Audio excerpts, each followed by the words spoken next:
8:10 de la mañana, seguimos con más de Primera Página conversando con Pedro Benítez, analista político, historiador y también docente universitario. Hay una propuesta por parte de la Asamblea Nacional de coordinar acciones conjuntas para que parlamentos de otros países puedan aprobar la prórroga de los pasaportes ante denuncias recurrentes, además, de ciudadanos venezolanos que no pueden obtenerlo por vía normal o por la vía legal. ¿Qué tan viable puede ser esto para ayudar el tránsito o la estancia de los venezolanos en cualquiera de estos países? Sobre todo Perú, Ecuador y Chile, claro, que está complicado. No, me parece sumamente importante. Ante la desidia de parte del Ejecutivo Nacional, bueno, otro poder, que es el Poder Legislativo, tiene que buscar los mecanismos limitados, como ya sabemos que están, para tratar de atender esta situación y animar a gobiernos extranjeros a que haya un tipo de coordinación para enfrentar una realidad, porque como tú bien lo decías, esta migración que empezó como un goteo ha ido creciendo año tras año, en los últimos 24 meses se ha convertido en una estampida. Y bueno, el principal afectado por esto es Colombia. Yo quería dar un dato porque los voceros del gobierno siempre tratan de distorsionar eso diciendo, bueno, pero es que Venezuela ha recibido también millones de colombianos. Eso es verdad. Sí, se hablan de 4 millones según el ministro ayer. Según las cifras del gobierno colombiano, 6 millones de personas nacidas en Colombia que viven fuera de ese país. Esa es la diáspora colombiana. De ellos, la mitad se estableció en Venezuela. Aquí está el detalle. Por un tema de guerra. Bueno, aquí está el detalle, por distintos motivos. Está el detalle. Eso fue una inmigración que empezó en el año 48, cuando empezó la última guerra civil entre liberales y conservadores.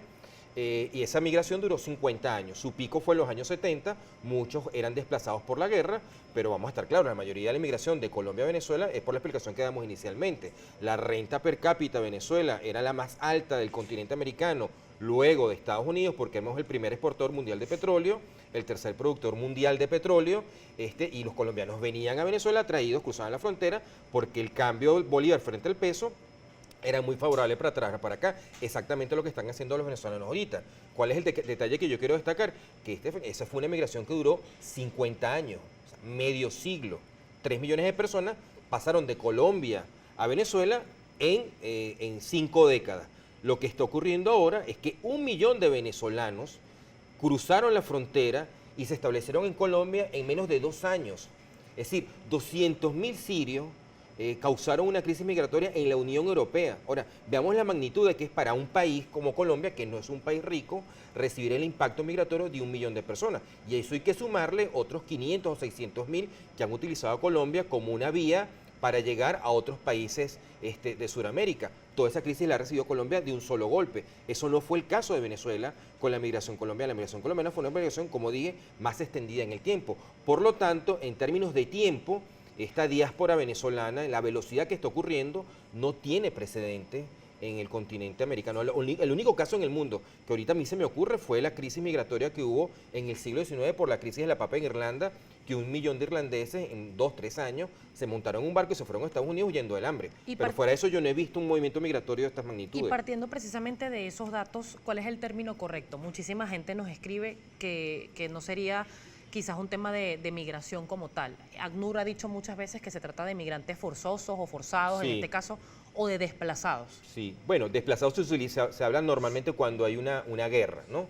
El caso de los libios, el caso de los sirios. Yo no te podría decir si ese es el término adecuado, pero evidentemente esto no es normal. No sé qué calificación se le podría dar. Hay un dato que utiliza el profesor Max Rosser de la Universidad de Oxford, que trabaja el tema del desarrollo humano, que me parece que es revelador. Dice, el 3% de la población mundial es inmigrante. Normalmente emigra el 3% de un país, se va y se establece en otro país. Bueno, en Venezuela a final de este año podemos estar ya en el 10%. Es decir, estamos muy por encima de la media mundial, que ha sido la misma constante en los últimos 100 años. Por lo tanto, algo anormal está ocurriendo en Venezuela. Es evidente, es obvio. Nosotros sabemos de qué se trata, pero el mundo se está dando cuenta que en Venezuela no está pasando algo normal, porque no hay una guerra, no hay una invasión, no hay un bloqueo económico, eso no es verdad.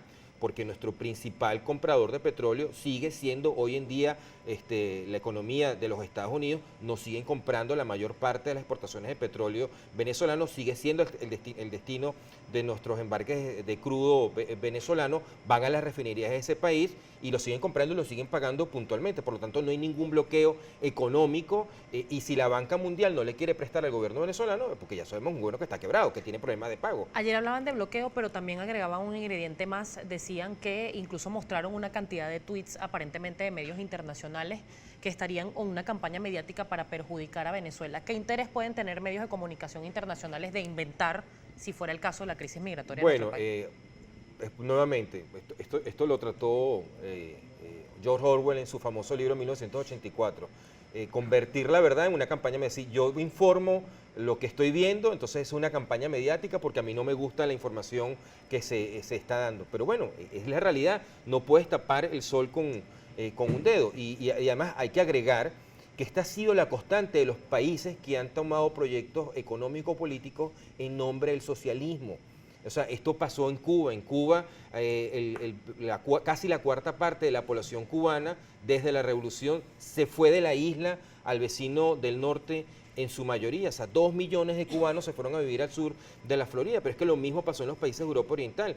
En Alemania del Este tuvieron que construir un muro porque el país se iba a vaciar, porque toda la población se iba al lado occidental. Y esto ha pasado con los proyectos socialistas. Esta es una constante, está ahí la historia. Y lo que es verdaderamente desesperante para uno como venezolano es ver que el gobierno de tu país insiste nuevamente en cometer los errores que otras sociedades han cometido con exactamente los mismos resultados. Señor Benítez, hay comentarios por acá. Alexis La Paz le dice o le pregunta lo siguiente: ¿por qué si es tan bueno vivir afuera ustedes no emigran? Ahora critican el hecho de que muchos quieren retornar y ustedes no dicen nada, solo críticas. Por acá hay otros comentarios. Lo que no se dice es que muchos de esos profesionales que se van lo hacen porque no encuentran en el sector privado opciones reales para progresar. Pagan salarios miserables y buscan hasta ingenieros para convertirlos en vendedores. Bueno, efectivamente, había una política de destruir el sector privado. Es decir, Sidor era una empresa privada, a finales fue privatizada por el presidente del gobierno Caldero, una empresa que exportaba y creaba empleo. El gobierno la estatizó en el año 2008. ¿Dónde está Sidor hoy en día? Hagamos la lista de todas las empresas privadas que el gobierno estatizó. Además, un sector privado que ha logrado sobrevivir, que ha tenido que cargar encima con el peso de un control de cambio que evita la competencia, que hace que los productos importados sean más baratos que los que se producen acá. Había una política, a mi modo de ver, creo que es evidente, de destrucción del sector privado. Entonces, el sector privado, la economía venezolana hoy en día es la mitad de lo que era en en el año 2012. Nuestra producción petrolera es mucho menos la mitad de lo que era en el año 1998. Y la industria petrolera venezolana está en manos del Estado venezolano, no está en manos del sector privado. Entonces Venezuela es más pobre hoy en día de lo que era hace 20 años por quienes la han gobernado. O sea, no les puede seguir indicando los problemas a otro. Es decir, tenemos un grupo en el poder que ha tenido todo el poder, valga la redundancia, para tomar todas las decisiones. Cambiaron la Constitución, cambiaron el nombre del país, le cambiaron le pusieron una estrella más a la bandera, cambiaron la posición del caballo del escudo nacional, han podido hacer con el país lo que han querido y además de eso disfrutaron del mayor boom de precios del petróleo de toda la historia de la economía moderna. En ese mismo periodo, Noruega ahorró 900.000 millones de dólares. Arabia Saudita ahorró 700.000 millones de dólares. Bueno, el gobierno, el régimen venezolano no solamente no ahorró ni medio de ese boom petrolero, sino que además multiplicó la deuda por 6 de la que había en el año 98. ¿Eso es culpa de quién? ¿Del sector privado o de los que han estado gobernando? Muchísimas gracias, señor Benítez, Benítez, por acompañarnos. Estábamos conversando con Pedro Benítez, analista político, historiador y también docente universitario.